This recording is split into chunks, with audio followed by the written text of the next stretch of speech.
தமிழடியான் சொந்தங்கள் அனைவருக்கும் வணக்கம். நாங்கள் எல்லோரும் ஆவலுடன் எதிர்பார்த்திருந்த கிளிநொச்சி மாவட்டத்துக்கான அபிவிருத்தி குழு கூட்டம் இனிதே நடந்து முடிந்திருக்கின்றது. டிசிசி கூட்டம் இனிதே நடந்து முடிந்திருக்கின்றது. இந்த கூட்டத்தினுடைய முக்கியமான மையப்புள்ளி, முக்கியமான நாயகன் யார் என்பதை நான் சொல்லித்தான் நீங்கள் தெரிஞ்சு கொள்ளணும் என்ற அவசியம் இல்லை. இன்றைக்கும் அதுதான் நடந்திருக்கிறது. வழக்கம் போல அர்ச்சுனா ராமநாதன் அவர்கள் குழப்பம் விளைவித்தார், கூச்சல் விளைவித்தார், வாக்குவாதத்தில் ஈடுபட்டார், சபையை குழப்பினார் போன்ற செய்திகளும் ஏற்கனவே வந்துட்டது. எனவே அந்த செய்திகள் வெறும் என்று சொல்லி எங்கள் எல்லாருக்குமே தெரியும். எனவே அந்த செய்திகள் எல்லாத்தையும் தூக்கி ஒரு ஓரமாக வச்சு போட்டு உண்மையாகவே அந்த கூட்டத்தில் என்ன நடந்தது என்று சொல்லி பார்ப்போம். அமைச்சர் ராமலிங்கம் சந்திரசேகரன் அவர்களுடைய தலைமையில் இந்த கூட்டம் மிகச்சிறப்பான முறையில் நடைபெற்றது. இன்றைக்கு இதில் நிறைய பிரச்சனைகள் கதைக்கப்பட்டது. நிறைய பிரச்சனைகள் உண்மையிலேயே கிளிநொச்சி மாவட்டத்தில் நிறைய பிரச்சனைகள் இருக்குது. அது கடை வாடகை, சந்தை வாடகையிலிருந்து பல்வேறு விதமான பிரச்சனைகள், கட்டட பிரச்சனைகள், இட பிரச்சனைகள் என்று சொல்லி நிறைய பிரச்சனைகள் கதைக்கப்பட்டது. அது எல்லாத்தையும் தாண்டி மருத்துவர் அர்ச்சுனா ராமநாதன் அவர்கள் முன்வைத்த முக்கியமான 2 பிரச்சனைகளை பற்றி இந்த காணொலியில் பார்க்க இருக்கின்றோம். அதாவது நான் ஏற்கனவே போட்டிருந்த ஒரு காணொலியில் சொல்லியிருந்தேன், 500 மில்லியன் ரூபாய்க்கு கணக்கு கேட்பாரா, அப்படி ஒரு விஷயம் ஒன்று நடைபெற்றதாக எல்லா இடமும் செய்திகள் அடிபடுது. எனவே அது சம்பந்தமான பேச்சுக்களும் இன்றைக்கு இருக்கும் என்று சொல்லி பார்த்தா 500 மில்லியன் இல்லை, ஆயிரக்கணக்கான கோடி ரூபாய்களுக்கு விளக்கம் கேட்டிருக்கிறார். அது சம்பந்தமான பிரச்சனை ஒன்றை முன்வைத்திருக்கிறார். அதுதான் இரணமடு பிரச்சனை. எங்கள் எல்லாருக்குமே இந்த இரணமடு பிரச்சனை தெரியும். இரணமடு குளத்திலிருந்து யாழ் மாவட்டத்துக்கு குடிநீரை வழங்குகின்ற ஒரு முயற்சி எடுக்கப்பட்டது. அது பல்வேறு காரணங்களால் தடப்பட்டது. அரசியல் அழுத்தமும் அரசியல் தலையீடும் முக்கியமான காரணமாக சொல்லப்பட்டது. ஏன் குறிப்பாக வெளிப்படையாகவே சொல்லுவோம், பாராளுமன்ற உறுப்பினர் சிவஞானம் ஸ்ரீதரன் அவர்கள் தான் தண்ணியை போக விடாமல் தடுத்தார் என்று சொல்லி ஒரு குற்றச்சாட்டு நீண்ட காலமாக வைக்கப்பட்டு கொண்டிருக்கிறது. இது சம்பந்தமாக ஏராளமான செய்திகளும் கட்டுரைகளும் ஆய்வுகளும் என்று சொல்லி நிறைய விஷயங்கள் வந்திருக்குது. அது மட்டும் இல்லாமல் பாராளுமன்ற உறுப்பினர் சிவஞானம் ஸ்ரீதரன் அவர்களுக்கும் நல்லா தெரியும், அவர் மேல இப்படியான ஒரு குற்றச்சாட்டு ஒன்று முன்வைக்கப்பட்டிருக்கு என்று சொல்லி அவர் ஒரு தேர்தல் பிரச்சார கூட்டத்தில் 2020ஆம் ஆண்டு நடைபெற்ற ஒரு தேர்தல் பிரச்சார கூட்டத்தில் வெளிப்படையாகவே பேசினவர், யாழ்ப்பாணத்தில் வெளிப்படையாகவே பேசினவர், இந்த மாதிரி தண்ணியை வரவிடாமல் தடுக்கிறது நான் தான் என்று சொல்லி இப்படி ஒரு குற்றச்சாட்டு வைக்கப்படுது. மக்களே, நீங்கள் இதை நம்பினா நீங்கள் எனக்கு வாக்கு போட வேண்டாம், இதை நீங்கள் நம்புறதாக இருந்தால் எனக்கு வாக்கு போட வேண்டாம், நான் தோல்வியை ஏற்றுக்கொள்றதுக்கு தயாராக இருக்கிறேன் என்று சொல்லி ஒரு கட்டத்தில் ஒரு உணர்ச்சி பூர்வமான ஒரு தருணத்தில் மேடையில் உரையாற்றியிருந்தவர். எனவே சிவஞானம் ஸ்ரீதரன் அவர்கள் தான் தலையிட்டு இரணமடு குளத்திலிருந்து யாழ்ப்பாணத்துக்கு போக வேண்டிய தண்ணீரை தடுத்து வைத்திருக்கிறார். அதற்கு தனக்கு சார்பாக அங்கே இருக்கிற மக்களை தூண்டி வச்சுக்கார் என்று சொல்லி ஒரு குற்றச்சாட்டு நீண்ட காலமாகவே இருக்குது. எனவே அதை நேரடியாக குறிப்பிடல அர்ச்சுனா ராமநாதன் அவர்கள், மறைமுகமாக, கிட்டத்தட்ட மறைமுகமாக இன்றைக்கு கூட்டத்தில் அந்த விஷயத்தை முன்வைத்தவர். 2010ஆம் ஆண்டில் இந்த இரணமடு ப்ராஜெக்ட் ஆரம்பிக்கப்பட்டதாம். இந்த இரணமடு திட்டம், அதாவது இரணமடு குளத்திலிருந்து யாழ்ப்பாணத்துக்கு குடிநீர் வழங்குகிற இந்த திட்டம் ஆரம்பிக்கப்பட்டதாம். இதுக்கென ஒதுக்கப்பட்ட நிதி எவ்வளவு பார்த்தீங்கன்னு சொன்னால் 164 மில்லியன் ரூபீஸ் இல்லை, இலங்கை ரூபீஸ் இல்லை, அமெரிக்கன் டாலர்ஸ். ஸோ 164 மில்லியன் அமெரிக்க டாலர்ஸ்ன்றது இலங்கை பெறுமதியில் பார்த்தீங்கன்னு சொன்னால் 48 பில்லியன் ரூபாய். 48 பில்லியன் ரூபாய் என்றது 4800 கோடி ரூபாய். இன்றைய பெறுமதியில் 4800 கோடி ரூபாய். சரி, 4800 கோடி ரூபாய் ஒதுக்கப்பட்டு ஒரு ப்ராஜெக்ட் ஒன்று தயாரிக்கப்பட்டு அந்த ப்ராஜெக்டை ஒழுங்காக செய்து முடிக்காமல் இன்றைக்கு யாழ்ப்பாணத்துக்கு தண்ணி போதா? இல்லை. ஒவ்வொரு வருடமும் எவ்வளவோ தண்ணி இரணமடு குளத்திலிருந்து வீணாக போய் கடலில் கலக்குது. இது எங்கள் எல்லாருக்குமே தெரிஞ்ச ஒரு விஷயம். அப்படி கலந்தும் கூட இன்று வரைக்கும் யாழ் மாவட்டத்துக்கு தண்ணி வழங்கப்படையலை.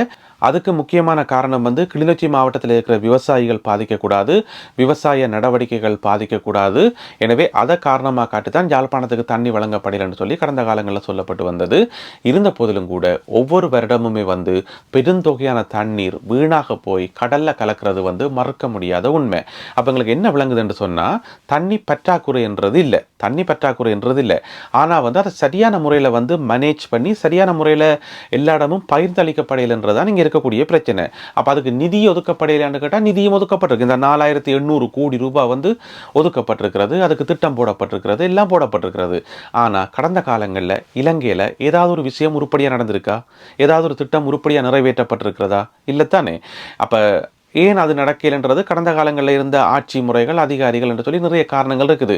எனவே பழசு போனது போகட்டும். இப்போ இரணமடு குளத்திலிருந்து யாழ் மாவட்டத்துக்கு குடி தண்ணீர் வழங்கப்பட வேணும். இது மிக மிக முக்கியமானது. என்னென்னு சொன்னால் அதற்கான சாத்தியங்கள் நிறையவே இருக்குது.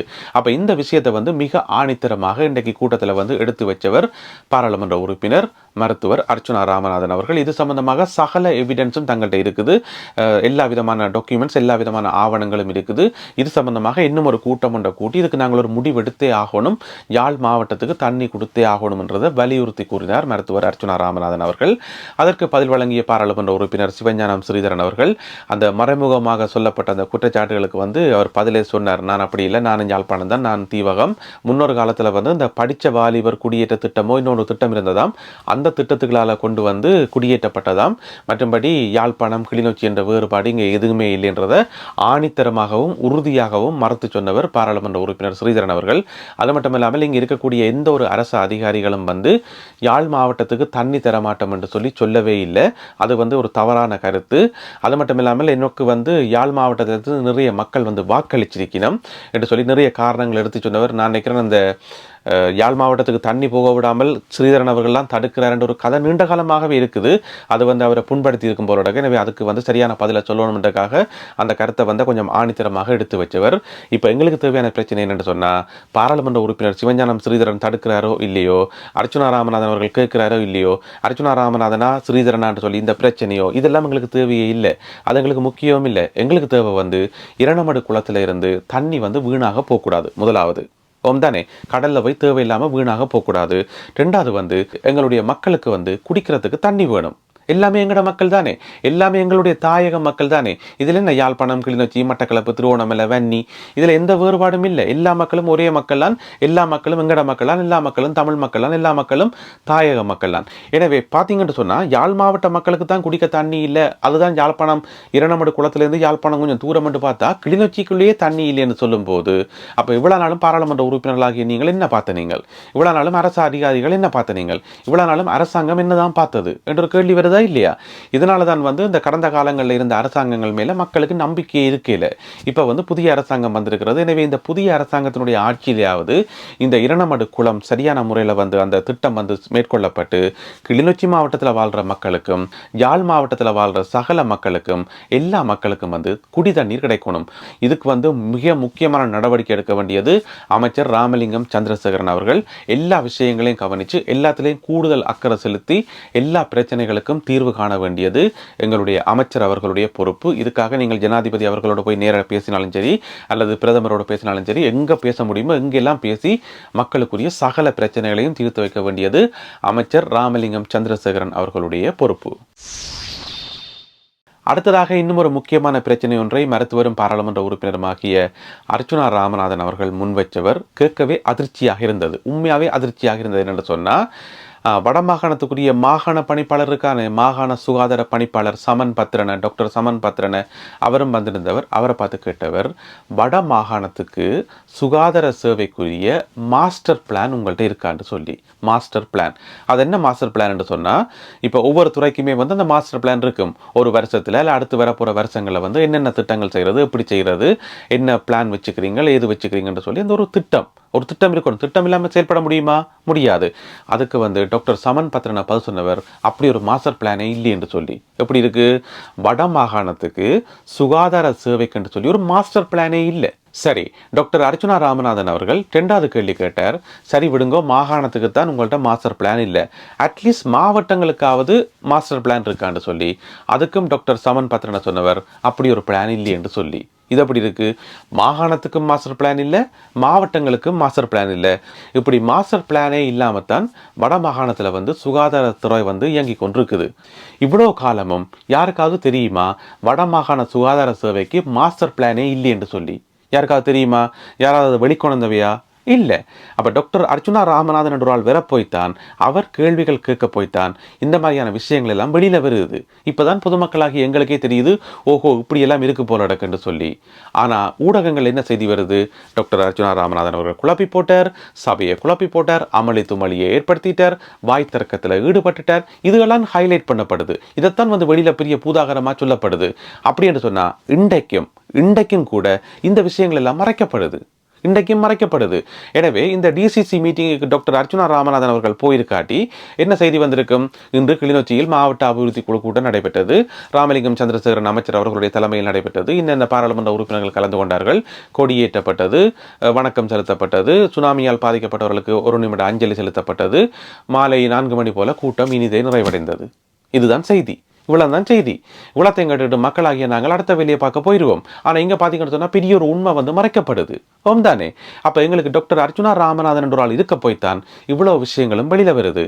எனவே அன்றைக்கு யாழ்ப்பாணத்தில் நடந்த கூட்டத்திலேயும் டாக்டர் அர்ச்சுனா ராமநாதன் அவர்கள் தான் ஹீரோ. இன்றைக்கு கிளிநொச்சியில் நடந்த கூட்டத்திலேயும் அவர்தான் ஹீரோ. அதே நேரம் பாராளுமன்ற உறுப்பினர் சிவஞானம் ஸ்ரீதரன் அவர்களும் நிறைய விஷயங்கள் கதைச்சவர், நிறைய ஆலோசனைகள் சொன்னவர். மிக குறிப்பாக அந்த கிளிநொச்சி சந்தை பிரச்சனை, அங்கே இருக்கிற வாடகை பிரச்சனை, இது சம்பந்தமாக நிறைய விஷயங்கள் சொன்னவர். மறுக்கிறதுக்கு இல்லை, அவர் தன்னுடைய குரலை எழுப்பினவர் தான். ஆனா டாக்டர் அர்ச்சுனா ராமநாதன் அவர்கள் அங்கே போய்த்தான் துணிச்சலாக கேள்விகள் கேட்க போய்த்தான் இந்த விஷயங்கள் எல்லாம் வெளியில வந்திருக்கு. எனவே அன்பான மக்களே, இது எல்லாத்துக்குமே அடிப்படை காரணம் கடந்த காலங்களில் இருந்த லஞ்ச ஊழல் நிறைந்த ஆட்சி முறை தான். தானே? எனவே அவர்கள் எல்லாரும் சேர்ந்து காசை சுருட்டி தங்கட பொக்கெட்டுக்க வச்சு எங்கட மக்களை நடு ரோட்ல விட்டுட்டோம். எனவே இந்த அவலம் இனியும் தொடரக்கூடாது. அதுக்கு பிறகு இன்றைய டிசிசி கூட்டம் முடிஞ்ச பிறகு எல்லா அதிகாரிகளும் பாராளுமன்ற உறுப்பினர்களும் எல்லாரும் வெளியில வந்த பிறகு எல்லாரும் தங்கட பாட்டில் வாகனங்களில் ஏறி போயிட்டோம்.